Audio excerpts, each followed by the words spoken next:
Hello everyone, welcome back to Mindquest Academy. In this segment of the class, I'm going to complete the rest part of tense. I have already made two videos on tenses.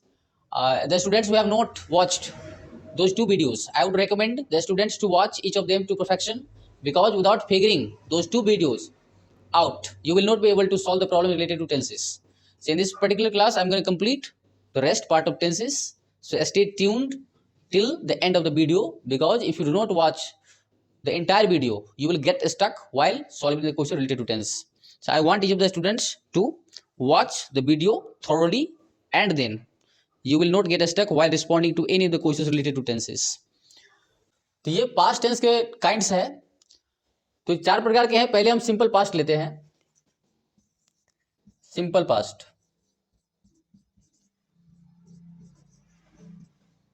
Tense की identity यही होती है कि जो student verb को, यानी जो student verb को अच्छी तरह से पहचान सकते हैं, वो टेंस को पहचान जाएगा। सभी टेंस की आइडेंटिटी अलग होती है, तो वर्ब की पहचान हो गई, लेकिन सबसे कैसे पहचानेंगे कि हम किसी सेंटेंस को सिंपल पास्ट में कैसे बना सकते हैं। तो इसमें भी कुछ शब्द है, इंपॉर्टेंट वर्ड्स। इंपॉर्टेंट वर्ड्स इसमें है तो बहुत सारे, लेकिन मैं इतना बता रहा हूं जो क्वेश्चन को सॉल्व करने के लिए काफी होगा एग्जाम में। इसमें जैसे होता है यस्टरडे, यस्टरडे हो गया। अगर कहीं पे एगो लगा है, कहीं पे लास्ट लगा है, लास्ट मंथ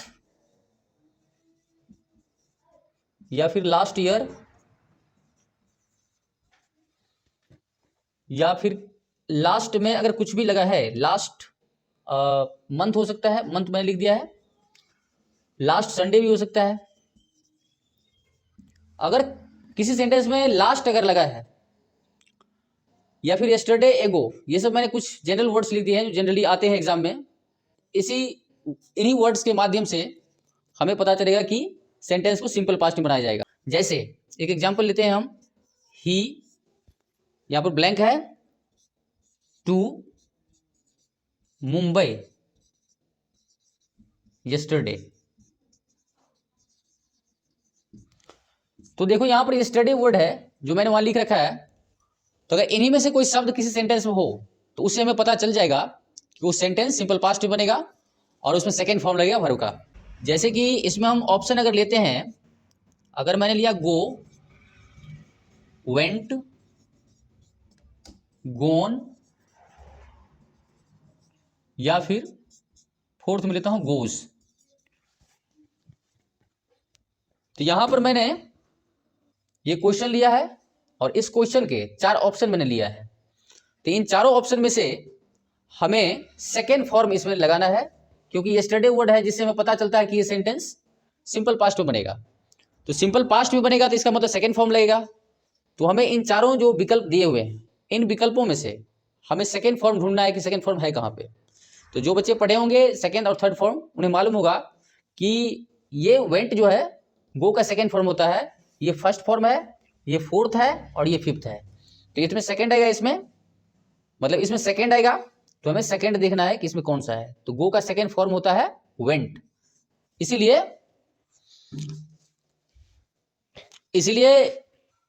इस क्वेश्चन का आंसर यहां पे हो जाएगा वेंट, यानी बी होगा।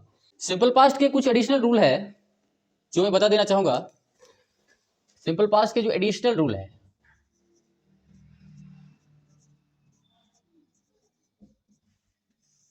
एक्स्ट्रा रूल, जैसे मान लो अगर किसी सेंटेंस की शुरुआत it is time plus subject है, अगर इस प्रकार का सेंटेंस कहीं पे शुरू होता है तो हमें समझना है कि अगर यहां पर it is time subject they रखा है, तो यहां पर सेकेंड फॉर्म लगेगा वर्ब का, मतलब ये याद रखना है। या फिर इट इज हाई टाइम भी हो सकता है।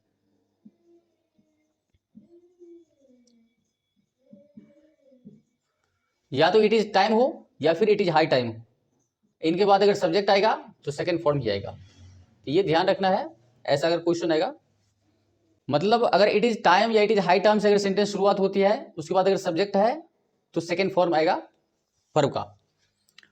एक और है, अगर कहीं पे इफ, एज इफ, या फिर एज दो।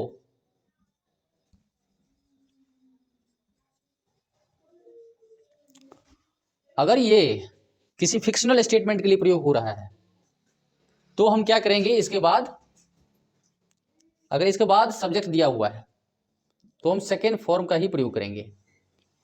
यदि इनका प्रयोग फिक्शनल स्टेटमेंट के लिए होता है तो फिक्शनल स्टेटमेंट मतलब काल्पनिक कह सकते हैं,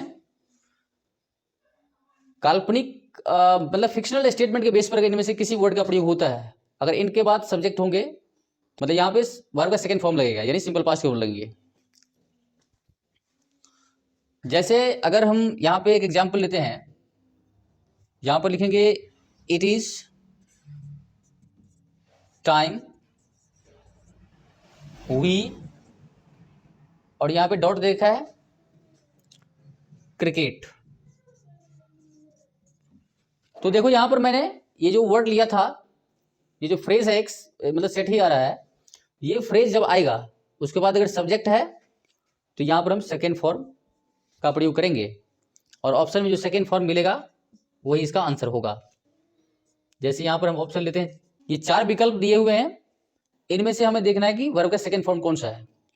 तो सेकेंड फॉर्म है प्लेड, तो इस क्वेश्चन का आंसर हो जाएगा प्लेड।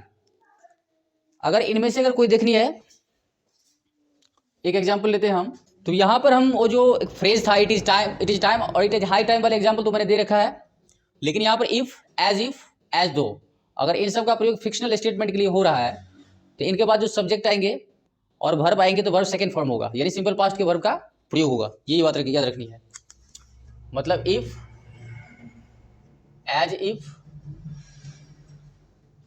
एज दो, ये है अगर इनका प्रयोग फिक्शनल स्टेटमेंट को बताने के लिए हो रहा है। तो यहां पर एज इफ लगा है, अगर बीच में एज इफ है और सब्जेक्ट है तो यहां पर सेकेंड फॉर्म लगेगा वर्ब का। तो यहां पर ऑप्शन जैसे देता है, ऑप्शन में है ए में नो, बी में है नोज, सी में है नोन और डी में दे रखा है न्यू। तो हमें देखना है कि इसमें सेकेंड फॉर्म कौन सा है। तो इन चारों में सेकेंड फॉर्म न्यू है, इसीलिए ये जो क्वेश्चन है इसका आंसर होगा न्यू। पास्ट कॉन्टिन्यूअस का जो आइडेंटिटी होता है यानी पहचान होता है इसका, वो होता है वाज वर अब प्लस V4 यानी वर्ब का फोर्थ फॉर्म यानी ING वाला लगेगा। तो ये इसकी पहचान होती है। मतलब इसका पहचान अगर पूछा भी जाता है तो मतलब हुआ अगर पास्ट में दो एक्शन एक ही साथ हो रहा हो तो दोनों कार्यों के लिए हम पास्ट कॉन्टिन्यूअस का प्रयोग करेंगे। लेकिन इसको हमको बहुत तो ज्यादा कर सकते हैं, वाइल लिख सकते हैं हम। अगर दो सेंटेंस के बीच में वाइल दे रखा है तो हमें इससे पता चल जाएगा कि दोनों एक्शन एक साथ हो रहा है पास्ट में। अगर एक पास्ट कॉन्टिन्यूअस में दे रखा है तो दूसरा भी पास्ट कॉन्टिन्यूअस में आसानी से बना सकते हैं हम। जैसे I was playing while Rita, यहां पर दे दिया ब्लैंक। अब यहां पर ऑप्शन जैसे रहे, तो जैसे यहां पर क्या दिया है, वाइल दिया है, तो ये जो दो सेंटेंस को कनेक्ट कर रहा है वाइल, तो इससे हमें पता चलता है कि दोनों सेंटेंस को आसानी से हम पास्ट कॉन्टिन्यूअस बना सकते हैं। तो पास्ट कॉन्टिन्यूअस का पैटर्न हमें मालूम है, वाज वर प्लस V4 आता है। तो हमें देखना है जो इस स्ट्रक्चर पे इसमें कौन सा ऑप्शन है। तो इस पे ऑप्शन है आपका वाज वर, इसलिए इस क्वेश्चन का आंसर हो जाएगा वाज रीडिंग। तो अगला टेंस लेते हैं हम पास्ट परफेक्ट। तीसरा नंबर का टेंस है पास्ट का पास्ट परफेक्ट।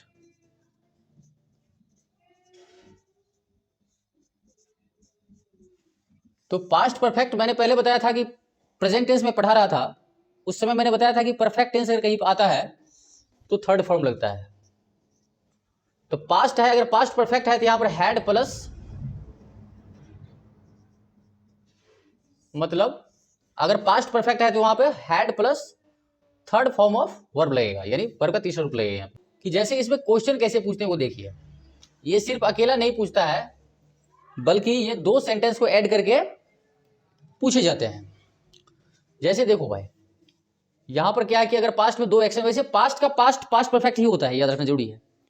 पास्ट परफेक्ट ऐसे काम को कहा जाता है कि जैसे मान लो पास्ट में एक काम हुआ उस काम से पहले एक और काम हुआ, तो जो काम हुआ उससे पहले जो काम हुआ उसी काम को पास्ट परफेक्ट के अंतर्गत रखा जाता है, और जो बाद में हुआ उसको सिंपल पास्ट के अंतर्गत रखा जाता है।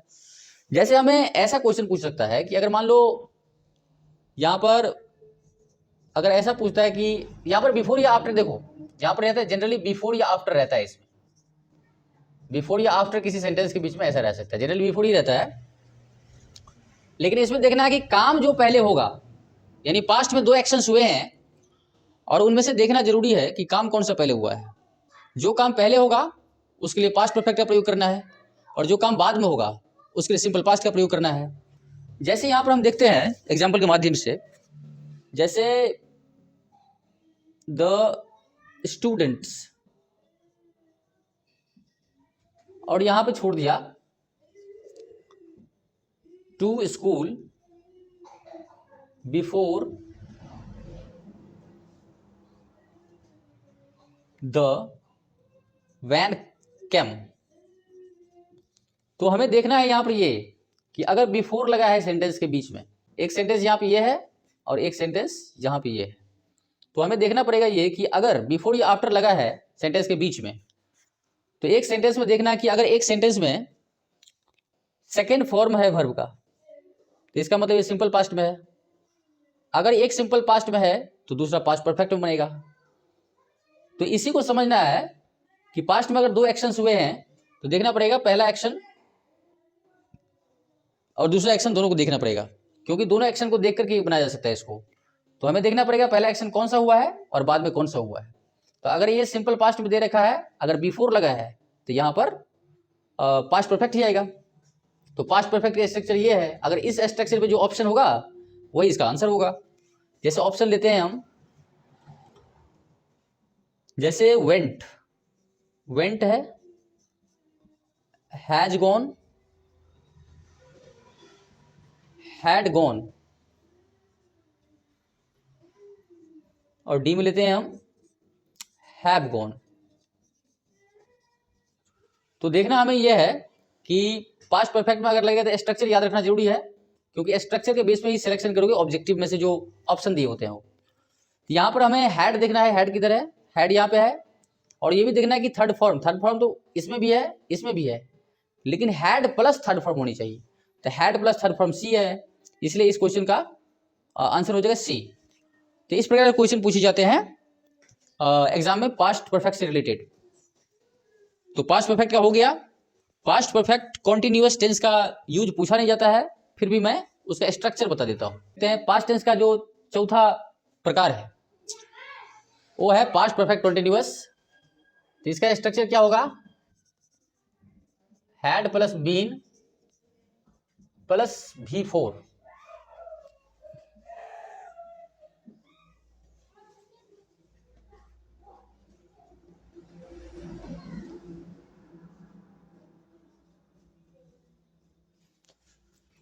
पास्ट टेंस का जो चौथा फॉर्म, पास्ट टेंस का जो चौथा प्रकार है वो पास्ट परफेक्ट कंटिन्यूअस है, और इसकी जो आइडेंटिटी होती है इंग्लिश में वर्ब की पहचान, वो had plus been plus V4। ये देखना है, इसमें क्वेश्चन इसका एग्जाम में पूछा नहीं जाता है, इसलिए इसकी जरूरत ही नहीं है, टाइम बर्बाद नहीं करनी चाहिए। अगला बताता हूँ, जो बचा हुआ उसको मैं कंप्लीट कर ही देता हूँ। देखो फ्यूचर में जो क्वेश्चन पूछा जाता है, अगर फ्यूचर टेंस की आइडेंटिटी की बात की जाए तो फ्यूचर के भी 4 पार्ट्स होते हैं, लेकिन सभी चारों पार्ट्स का यूज पूछा नहीं जाता है। ये फ्यूचर के काइंड्स है, इसमें पूछा जाता है सिर्फ इसका और इसका, ये सब पूछा ही नहीं जाता है। इसीलिए वैसे मैं टेंस को डिटेल्स में पढ़ाऊंगा, अभी खास करके मैं जिनका एग्जाम है उन्हीं के लिए पढ़ा रहा हूँ।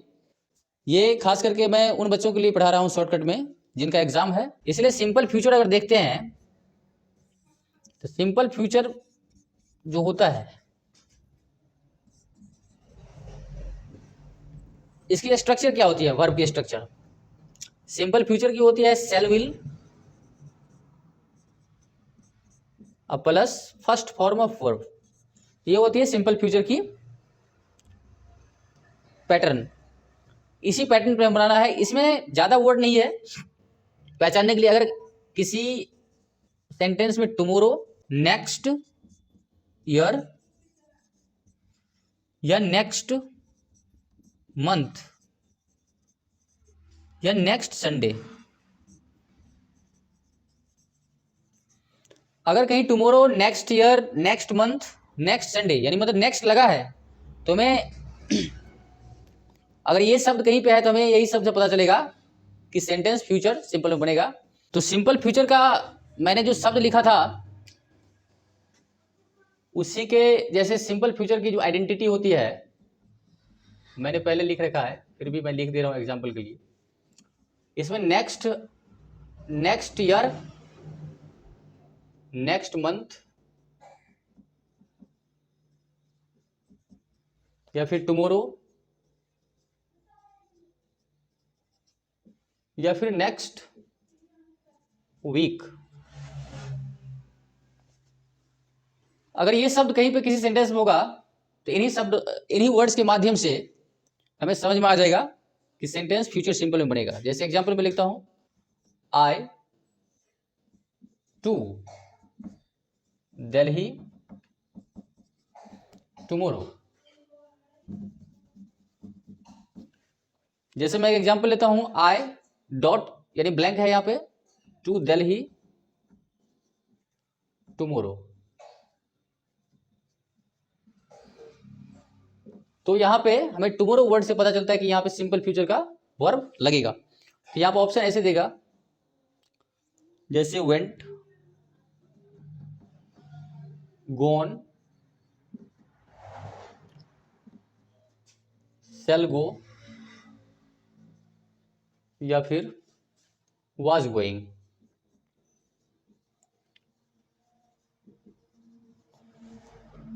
तो यहां पे समझ जाना है कि जिसमें शैल विल होगा वही इसका आंसर होगा। तो यहां पर हमें इस क्वेश्चन का आंसर सी टिक मारना है। अब यहां पे फ्यूचर सिंपल तो हो ही गया। अब इसके बाद आता है फ्यूचर कॉन्टिन्यूअस। फ्यूचर कॉन्टिन्यूअस का यूज पूछा नहीं जाता, फिर भी मैं स्ट्रक्चर बता दे रहा हूं। फ्यूचर कॉन्टिन्यूअस, तो फ्यूचर कॉन्टिन्यूअस में क्या होता है, शैल विल प्लस बी अब plus fourth form of verb लगेगा। बस इसका पैटर्न याद रखना है, ये पूछा नहीं जाएगा वैसे। तीसरा है फ्यूचर परफेक्ट।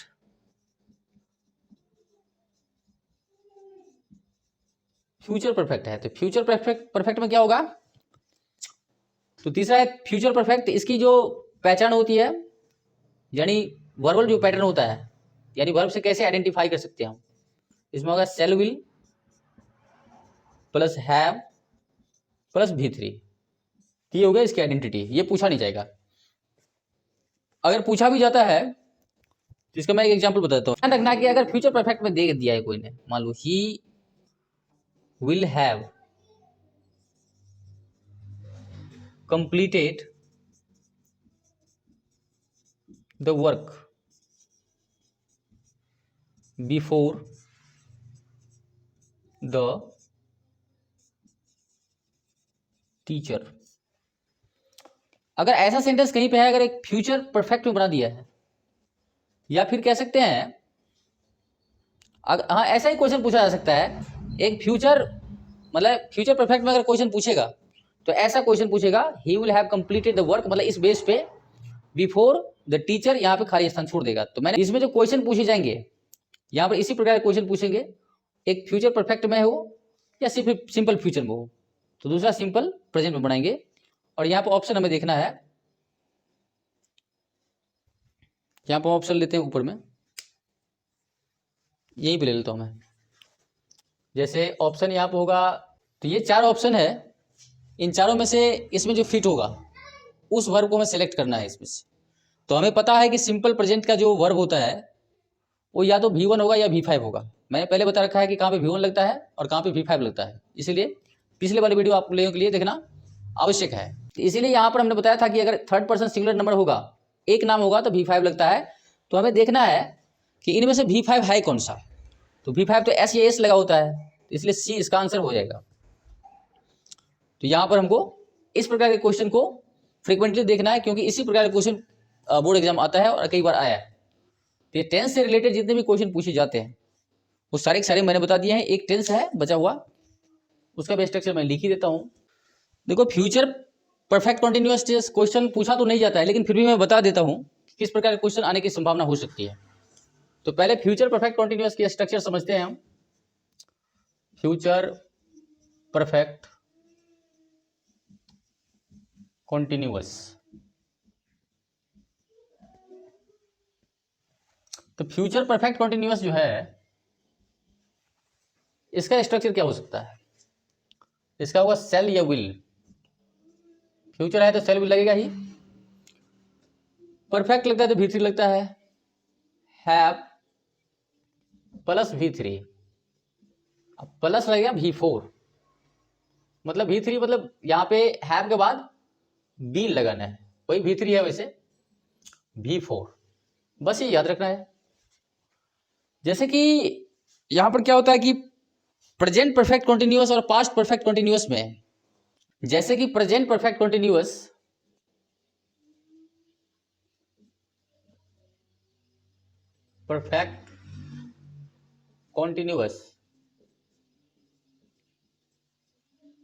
और पास्ट परफेक्ट कॉन्टिन्यूअस,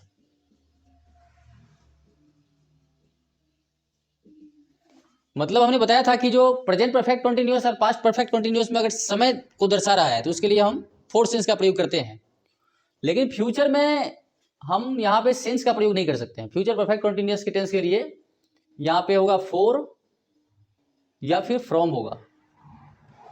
कहने का मतलब ये हुआ कि फोर के लिए तुम्हें पता है कि पीरियड ऑफ टाइम के लिए करते थे, लेकिन जहां पे सेंस का प्रयोग करते थे फ्यूचर परफेक्ट कॉन्टिन्यूअस टेंस के लिए फ्रॉम का प्रयोग करेंगे हम, तो ये जरूरी है समझना। तो ये अगर फ्रॉम लगा है तो हमें समझ जानी चाहिए, मतलब फ्यूचर परफेक्ट कॉन्टिन्यूअस टेंस के लिए फोर या फ्रॉम का प्रयोग होगा। अगर क्वेश्चन आएगा तो ये फोर तो नहीं आ सकता, फ्रॉम वाला आ सकता है, जैसे see dot to school from, अगर ऐसा है फ्रॉम, जैसे मान लो मंडे, तो मंडे तो पॉइंट ऑफ टाइम को रेफर कर रहा है, तो यहां पर ऑप्शन लेते हैं shall have going, will have been going, had been going,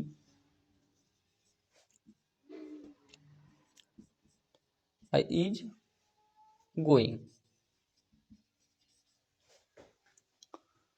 तो यहां पर देख लेना कि अगर फ्रॉम लगा है, अगर इस प्रकार का ऑप्शन आता है तो हमें समझ जानी चाहिए फ्रॉम लगा है, अगर उसके बाद पॉइंट ऑफ टाइम लगा है तो हम वहां पे अगर इस प्रकार का ऑप्शन होगा तो हम इस पैटर्न पे बनाएंगे। सेल विल देखना है, हैव देखना है, बीन प्लस V4, तो सेल विल तो मतलब विल आया, हैव तो हैव आया, बीन है तो बीन है, और V4 है तो V4, मतलब इस क्वेश्चन का आंसर ये बी हो जाएगा। तो ये संभवतः ये था संभावित प्रश्न बिहार बोर्ड के बच्चों के लिए खासकर।